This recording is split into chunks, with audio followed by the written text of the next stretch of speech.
the only governing principle of it is compute more and more and more and more. To have so many titans fighting for this one prize at the same time is the most unimaginably wasteful use of resources.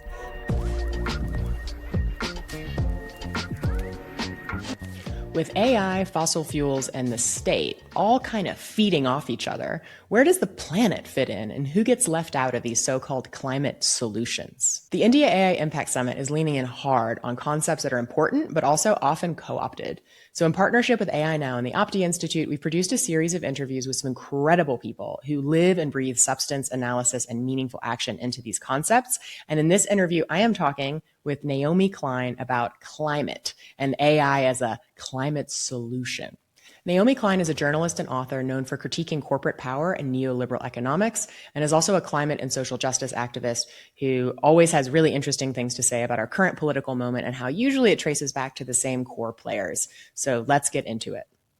Okay, so starting with the framing of the summit, one of the main kind of thrusts of the messaging is that it's going to focus on sustainable futures, and sort of framing a lot of AI work as inherently a part of the sustainability project. I wanted to hear from you, sort of starting out, how you sort of engage with this twinning process of green sort of futures and sort of the green transition with also this massive expansion of energy hungry, water hungry infrastructure and the kind of vortex of like political narrative that happens around that. Yeah, I mean, I think that it might have been possible to get away with this a year ago, when we understood a little bit less about the huge new industrial revolution that we're seeing with the rollout of this particular form of AI, right? I mean, AI is such a huge term and catch-all, but here we're talking about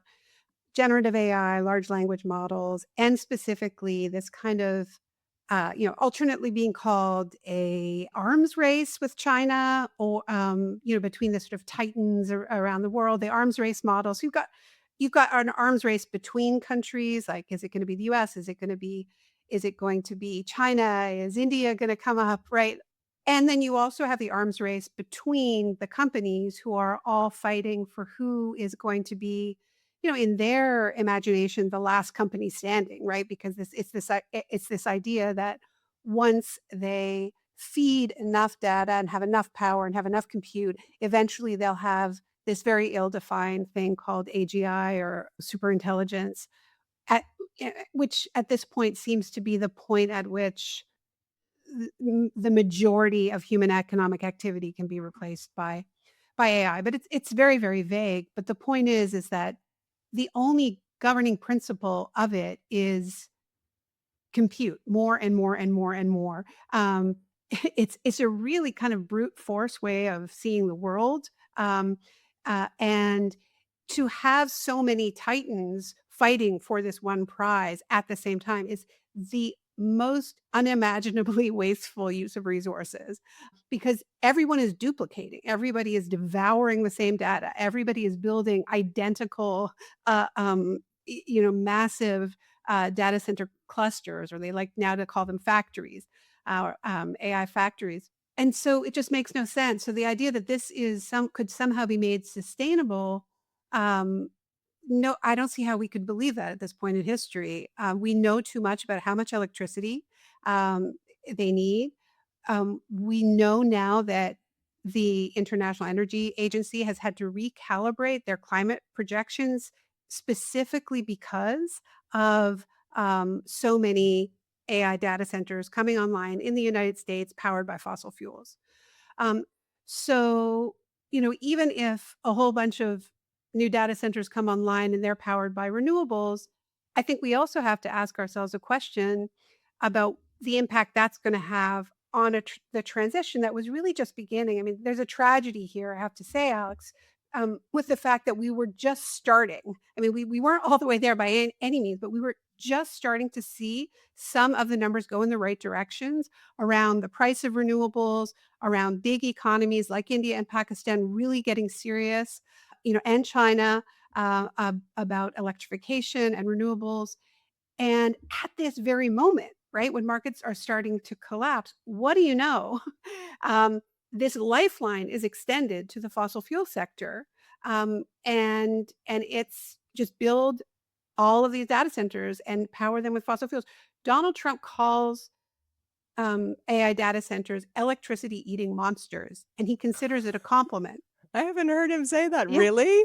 yeah. Wow. This is actually how he got on board with AI because he didn't used to like it. He didn't start talking about AI for the first few months of this presidential campaign. He had some concerns the last time he was president. But what seems to have changed his mind was when a bunch of Silicon Valley venture capitalists, a few months before the 2024 presidential election, explained to him just how much electricity, specifically fossil fuel energy, they wanted to use. And then he got on board with it because he had already said to the fossil fuel companies, if you give me $1 billion, I'll make all your dreams come true. But, and he can do a lot of things. He can roll back all kinds of climate regulations and he can pull the US out of the Paris Accord, but he can't actually create new markets for these companies. And that is what AI has done. So it has extended this lifeline, but at the same time, um, when we are just at this very vulnerable stage of switching our transportation systems, our different kinds of energy uses over to renewables, right? Heating our homes and so on, cooling them. If at that moment we're now competing with this huge infrastructure build out, that's going to affect the transition to renewables. That is being attempted in places like India. So I don't see how it can be made sustainable, which is not the same as saying that I don't see um, potential positive uses for AI, in the climate sphere, but they're not these large language model, generative AI massive build outs. Those are separate issues that are being conflated very deliberately. They're using the good things that we want, like we want to use this for medical research, we want to use this for, more efficiency for use of renewables. There's all kinds of ways that we can do that. We want to use this to, um, you know, try to bring back languages that are going extinct. I mean, there are things that we can do, but all of those good uses of AI really depend on, as we all know, like good data going into the system, right? And this is so these are smaller, um, um, more curated, more cared for data sets, right? And then you have the irony that at the same time as this is being rolled out, we have attacks on that kind of research going on across post-secondary education. So, any government that is serious about having a valuable niche when it comes to this so-called AI race, they would be basically funding science. They would be funding post-secondary education. They would be valuing um, uh, people who are creating the good data. Um, and so I think there's opportunities here, but it's not in just trying to fight this same race, which is actually a bubble. Um, the smart money is to sit out this bubble. I don't know if it's possible to sit out this bubble. It's so big. It's Yeah, really nobody can sit out this bubble. yeah. I mean, I'm focused on what we do in the bubble, thinking about what we do when the bubble pops, like what, and that's a separate conversation. Yeah, but it's a really important one, I think, especially now that we're being told that the bubble is good. I've The heard bubble's good. I've heard like people like David Sachs talk about like it's a positive part of an industry, a nascent industry growing, is that bubbles can be good. I haven't He took dug a break deeper. from inflating the bubble, Totally, took his mouth away from the balloon for a minute to say, totally, "This is actually really good." totally. Yeah, Certainly good for David Sachs and all I'm of his sure. investments. I'm Yes. sure. I mean, like, I think this is really honestly, I think that this is an opportunity for us to ask, what is our economy for? What is technology for? What are humans for? What do we value? Because this mania is so out of control that we've actually gotten to the point where, the richest men in the world are telling us that they're summoning digital gods or digital demons, if it's Elon Musk or if it's Sam Altman, literally saying that they can foresee a future where the entire world is covered in data centers. And then Google comes in and says, or maybe we'll just circle outer space with data centers. So, you know, if that is not the future we want, we clearly have to dream a different future and we clearly have to make very different decisions. I think that there's so much work to do. There's so much important work that needs to be done, but that doesn't mean there's no role for automation. But all of this is speaking to a need, a level of deliberation and planning about what kind of world we want, what kind of society we want, and really deep questions about, what is work for? What do we want to devote our lives to? What is policy for? Because right now, what we have are governments um, led by the US, right? But, what is happening now is once Trump was brought on board, the AI bubble, he aligned himself with these Silicon Valley executives. We all saw the picture from inauguration, and everyone said, "Oh, what's going on? We thought these guys were liberals." Um, and is it because their kids are trans, or, is it about woke workers or whatever? It was about this. It was about the fact it was about exactly what is happening right now, which is that they determined that they wanted a Wild West for AI. That the way to get as rich as possible was just eliminating even the mildest kinds of regulations that were being introduced by the Biden administration, by the European Union. They don't want any of it. They want the kind of frontier that, Mark Andreessen had in the early days of the internet, when they convinced governments that they couldn't tax things that went on the internet because they needed a frontier. So they wanted AI frontier. They don't want any rules. And there were modest regulations that the Biden administration was introducing, things like on federal lands, if you build a data center, it has to be fueled with renewable energy, things like that.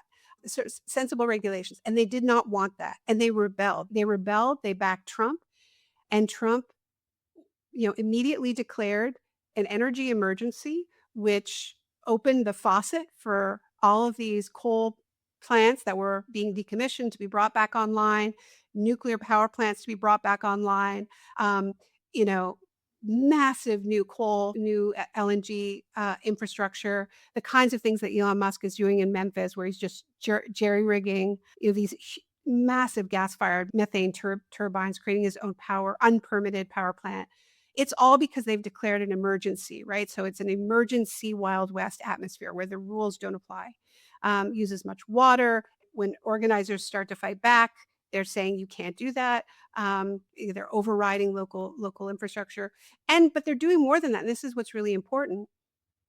Their definition of US AI dominance is the whole world using American tech. That's the way they've defined it.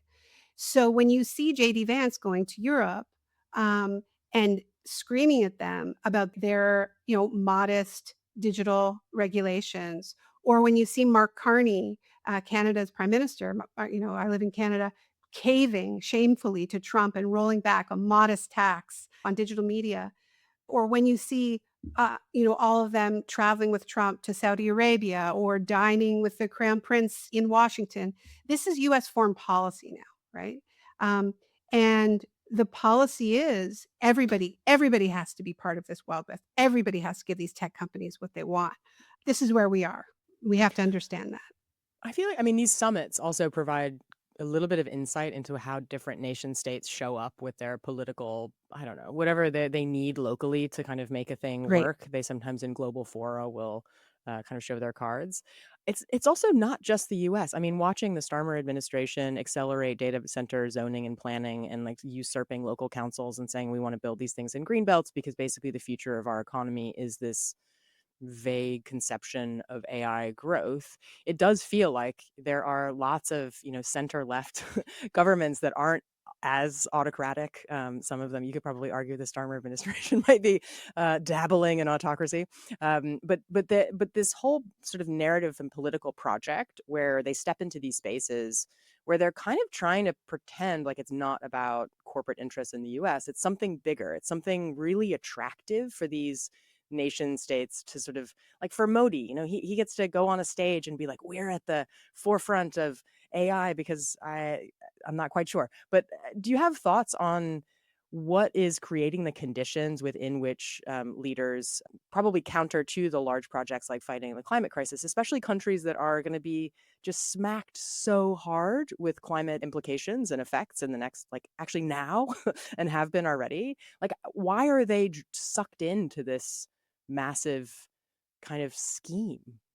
with Starmer, I think AI is just another face for austerity, right? I mean, I mean, this is the other thing that's happening is that because these companies have built out all of this capacity, I mean, we mentioned the bubble, they need they need customers really badly, and the market is not liking their product, right? Like individuals love using free, free chat GPT or, paying a little bit, but certainly not the actual price.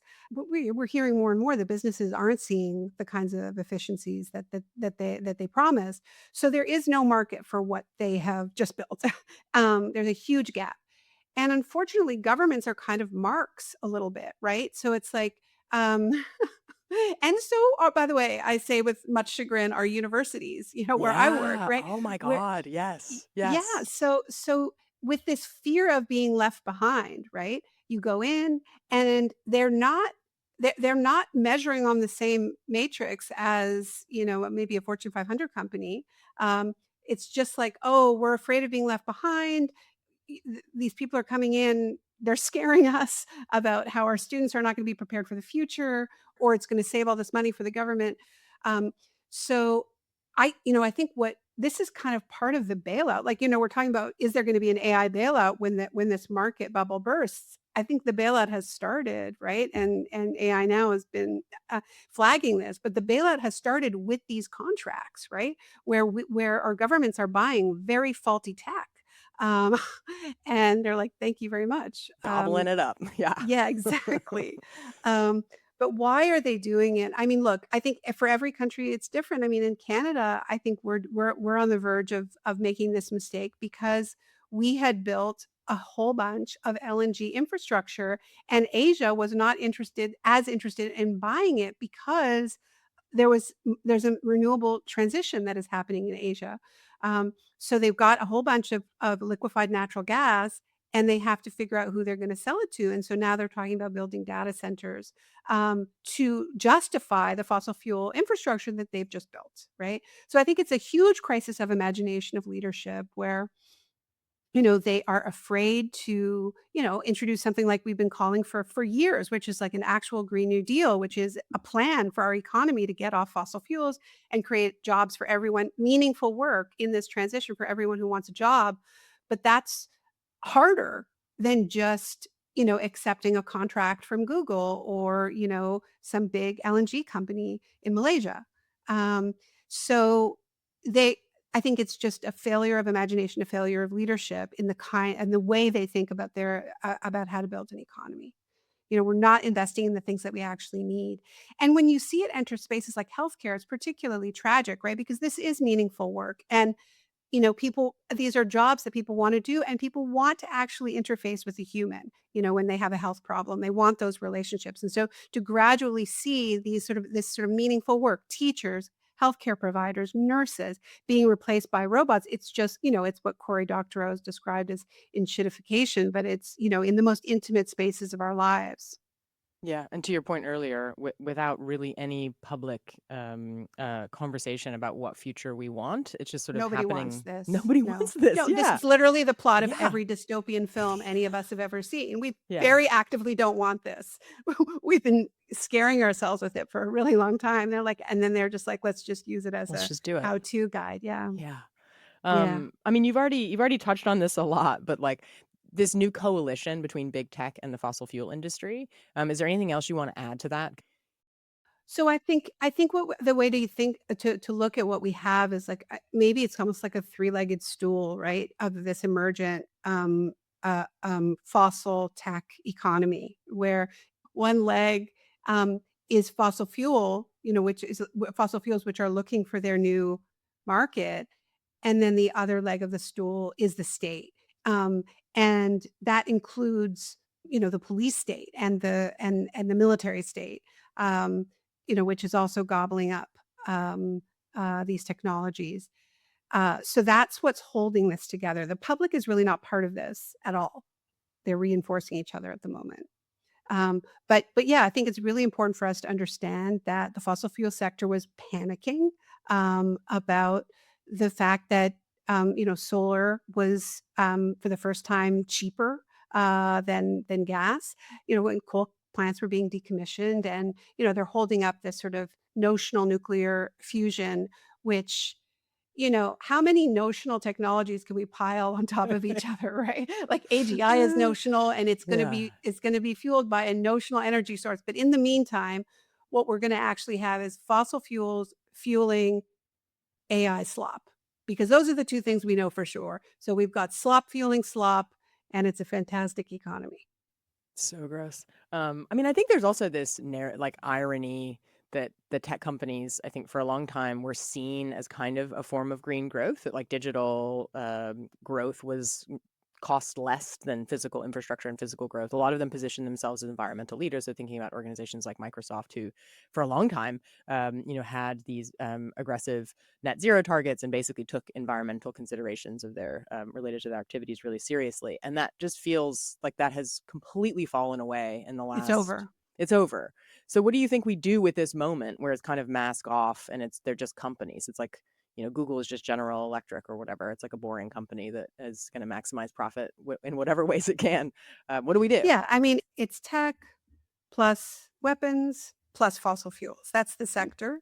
Um, and I think that there was a period where these companies were positioning themselves as something dematerial, something ethereal and blue, which was always a lie, right? Yeah. I mean, it always masked all of these very real material inputs. They wanted us to imagine a cloud that was off in the sky and fluffy, and it was always not that. It was always these very real material data centers, and there were always many, many exploited people that were fueling, the work in the background, whether they were in Amazon, warehouses, or whether they were um, doing the content moderation for Facebook. And I mean, all of this, Or right? like picking Um, through the physical artifacts of dead devices in massive, landfills of e-waste. Yeah. so that was, I guess, the greenwashing phase, right? Hmm. And I do think that they saw themselves as something futuristic and something greener, and definitely not those dirty in the dirty kind of industry of the past. So I think that in their own imaginings, those were sort of temporary phases or something that was going to be worked out um, for the sleek, blue, ethereal future. Um, and yeah, it was always a myth. I mean, it was a myth about the e-waste. It was a myth. I mean, Amazon positioned themselves very aggressively as a climate leader, and they still have the climate pledge arena in Seattle, but it was always an empire built on cardboard boxes. I mean, the most incredibly wasteful way of consuming, right? um, but yet they did invest in huge ways in renewables, right? I think they were definitely the largest corporate players in the renewable sector. And I think what just happened is that this tech has always been about it, a sector that jumps from bubble to bubble, and the bubbles it's just too big. It's just too, and they needed a bubble. I think after the pandemic, I mean, I wrote a little bit about this during the pandemic. I wrote a piece called "The Screen New Deal," a- about how Eric Schmidt was pushing for many of the ways in which our lives had become virtual during lockdown to be made permanent. And he was on this big lobbying push to have smart cities and digital cash. And I mean, this is something that in India, I think Modi was ahead on, right? Was pushing um, digital currency for everyone. Um, but there was this period where right before the pandemic, it's always worth remembering that there was a really quite strong tech backlash, right? There was a big backlash against driverless cars. They weren't getting that online nearly as quickly as they thought. Amazon got kicked out of New York City. They were planning to have their second headquarters in New York City. It was pushed out.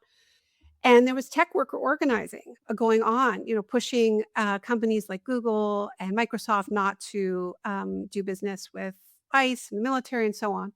And so that was happening. And then the pandemic hits, and we're all in our homes, and suddenly everything is being delivered to us by their platforms, right? Whether it's Grubhub or Amazon. And we're entertaining ourselves through streaming services. and everyone's on Zoom and they're kind of keeping us alive, like, or at least that's the story they're Yeah. telling, right? And so, I don't think we've analyzed this quite enough, like that, like what the pandemic meant to tech, because we have this other narrative that they all hated it and that their workers, wouldn't come back to work and so on. But actually, they really loved it, right? Like, and that it was a taste of the AI future. Mhm. And Eric Schmidt was saying things like, well, maybe we can just keep telehealth, and China's doing it with AI, and we can have like Google Classroom, like suddenly all the schools are using Google Classroom, and maybe we'll have more remote learning and so on. But actually, we didn't like it. Like, we did not like it. It There was were it terrible. was terrible. It was terrible. So that's the other way we know that we don't want their AI future, right? That's the other thing that happened, is that Toronto kicked out Sidewalks Lab. So there was a period there during the pandemic when they had there were like we all know, like, tech executives, what they doubled their worth in the first year of the pandemic. I think there was an extraordinary increase in data use. Um, it was very profitable for these tech companies, I guess, is the bottom line. But then as things got back to sort of normal, they were starting to flatline. So then you think about the fact that ChatGPT's launched in November 2022, like really just at the moment when we're coming out of the pandemic, and it holds out the promise of being the next bubble, right? Mhm. And the catch is there's just no way for you to chase this bubble and hold on to the things that you claimed about climate. There's just no way. Not if you're going to do the arms race model, not if it's a Yeah. race, right? If it's a race and meta is fight, it's like this battle of the titans, then they're just going to do it as fast as they possibly can. And we've seen this most clearly with Elon Musk, a guy who is, you know, most people thought of him as probably the highest profile, green tech entrepreneur on the planet. And this is the guy who decides he's going to power Grok with 35, methane powered, rigged together, Yeah, and uh, poison a um, city. and Yeah. poison a city. Um, so I think that more than anything else shows that it really is just incompatible. They had to choose, and they've made their choice. So we really shouldn't play along with this idea that it can be green. There's no way to greenwash this, and they say things like, "Oh, it'll solve climate change," but it's just silly. Like, I don't think that's a serious line of argument. We actually know the things we need to do, and we have the tech.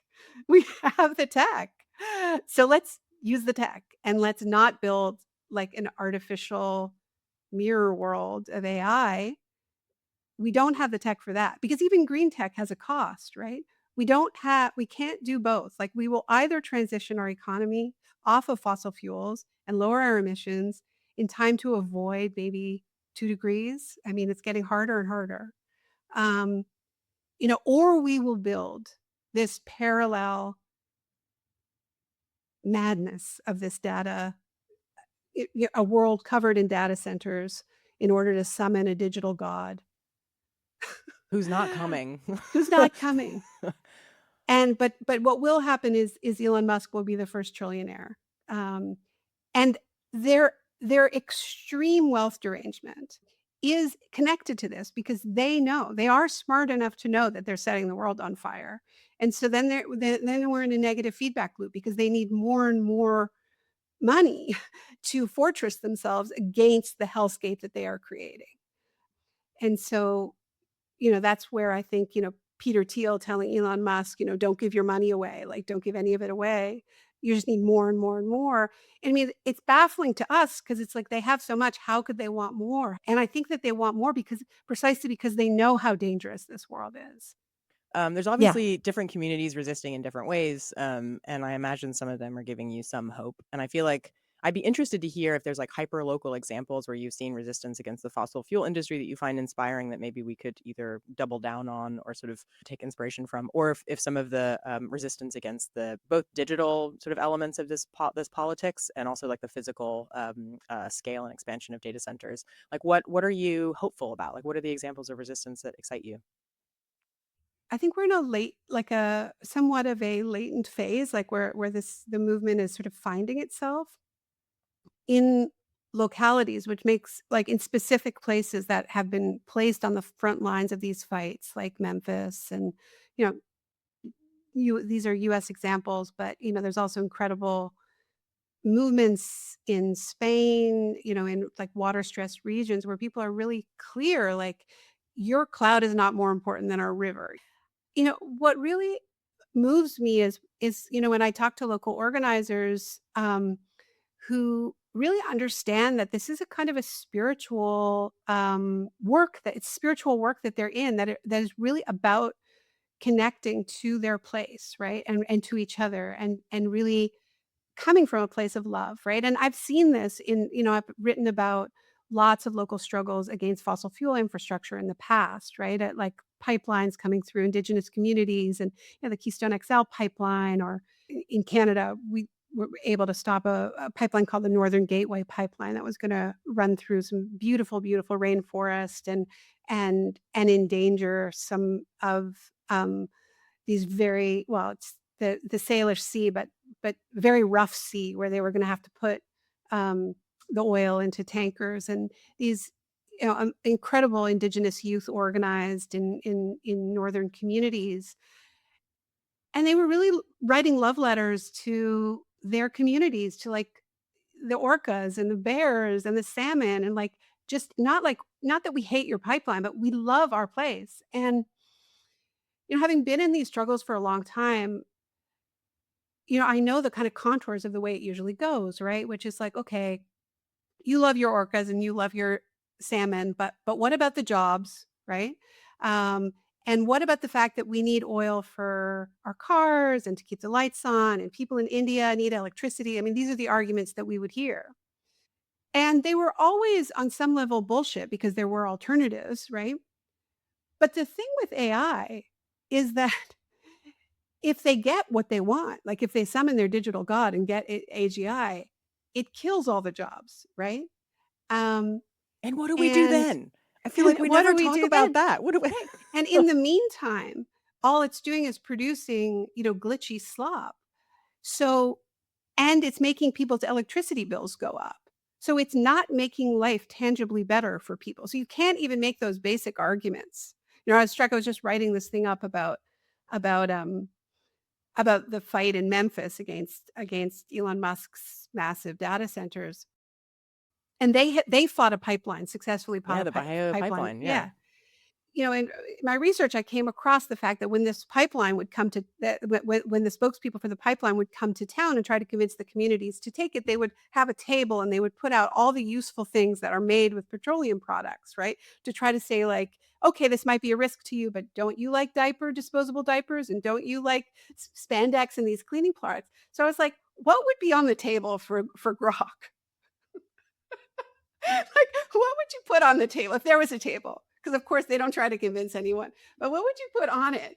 Just like complimenting, telling Elon Musk that he's fitter than LeBron James, like spewing Nazi bile, like, just like some ridiculous video. I mean, there is not enough of an offer. And so I think what gives me hope is that I actually think this is the most unifying struggle I have ever seen in my life. And as you know, I have been on the left for a long time. I'm a lifelong leftist and I'm not young. And I have never seen a fight that has the potential to bring people together, across partisan lines, to bring workers together with environmentalists instead of being pitted against each other, right? And we're already seeing it, It's just too bad a deal. It's like there's no offer. There's no offer. Um, and the good things that we can potentially get from AI, we can get them without these massive, wasteful models. So I think it's starting to emerge, and I think it makes sense that, it begins hyper local because really it's about saying that this world is worth protecting, right? And that isn't an abstract concept. Like we never save the whole world. We save our places that we're connected to that we love, right? And then we connect up with other people who feel that their places are also worth connecting. And also each other, right? Like the idea that we love our teachers, like we love, we care about life, like not just human life, but like animate life. It's so basic. Um, it's like the animate world. uh, against the machine world. It's almost feels like too cliche to even say because it is the plot of so many schlocky movies, but, like, Life Against the Machines, who's in, you know? Like, I think that we have to actually have that fight because that is what's at stake, and it is a spiritual, battle, you know? I heard that from the organizers in, Tucson who you've talked to as well, but, in the work, neighbors meet each other, they have real conversations, they talk about what matters, water matters, there's a community not far from me in BC in Nanaimo, which is a very water-stressed region, and they're fighting a data center, and, what one of the organizers said, "Water is life and data is greed." Um, and, that kind of thing, I think people are starting to find the fight, and the fight is about values. Like, the fight is like, what matters? Like, what is life worth? What are you willing to fight for? And it's just so basic, like air, air, water, we'll fight for that, you And know? it's real. I think this idea, I mean, I love this idea that centering on the real things just brings into stark relief how fake what they're proposing is. And I think bringing it to local, real spaces also, I think, brings into stark relief how much scale is actually a really toxic way of thinking about what we care about in the world. And I think that both of those kind of contradictions and contrasts are really helpful for thinking about what good organizing and connection with other people that are just as pissed as you are looks like. And I think you're right. It is so every conversation I have, it doesn't matter if people are close to this issue or not, they have really strong opinions about it. And most people, if they're enthusiastic and they recognize that there's nothing concrete to be enthusiastic about, but it's a hope that they have that the world could be different and maybe technology could play a role in that. Or they're like animated and energized by the idea that this is so dumb. We're just like driving our economy off a cliff for absolutely nothing. And I think that sense of like shared emperor has no clothes, we're all seeing Yeah. something, what's going on, and that disorientation is really palpable.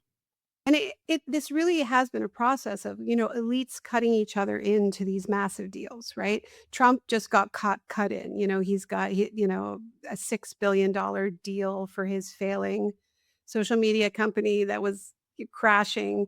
It's now suddenly a AI energy company that's going to make, I mean, nuclear fusion. I mean, it's just not gonna happen, but the point is that people will promise to, to buy from Trump's company, and he will get rich alongside all these other people. He's already getting very, very rich off crypto. He wasn't actually a billionaire when he first became president, but now he's a billionaire thanks to all of this Many grift. times over. Yeah. Yeah, and so this offer is being made to political leaders around the world, right? "We'll cut you in, and at the expense of your people," right? So these are leaders who come to power with, hyper nationalist, um, promises, and they'll use phrases like data sovereignty and make it sound like they're actually standing up for their countries, but their loyalty is to this, very, very global class that is banking on the machines at the expense of life, and they have to get as rich as they possibly can to build their bunkers, um, and their robots to try to protect themselves both from the fires, the climate fires that they're setting and the public rage that they know is coming for them. Um, so yeah, it really is a global project and I think the fact that this conference is happening speaks to that. Yeah. Any final words for people that are attending that have good politics and are surrounded by nicey, diplomatic, like high level, abstract, whatever kinds of conversations we can probably imagine happening? What should they be doing? I think having the courage to, like, dream their own dreams, like, we have to dream our own dreams and not have somebody else's, half-remembered dystopian sci-fi, um, kind of imposed on us. And as somebody who teaches university students and, teach a course on fascism, and we talk about AI because I do think that the centralization of knowledge that these the promise of generative AI is that it can think for us, right? And that is a truly fascist idea, the idea of outsourcing thinking. And so our is in our ability to think with each other, like to genuinely generate new ideas. That happens when we sit down with each other and bounce ideas off of each other, and our energies actually interact and intersect, and where we're not just like a sycophant machine, or we're not just regurgitating things that other people have already said and just, like recompositing them. So I guess I would just say, like, is it actually seductive? Um,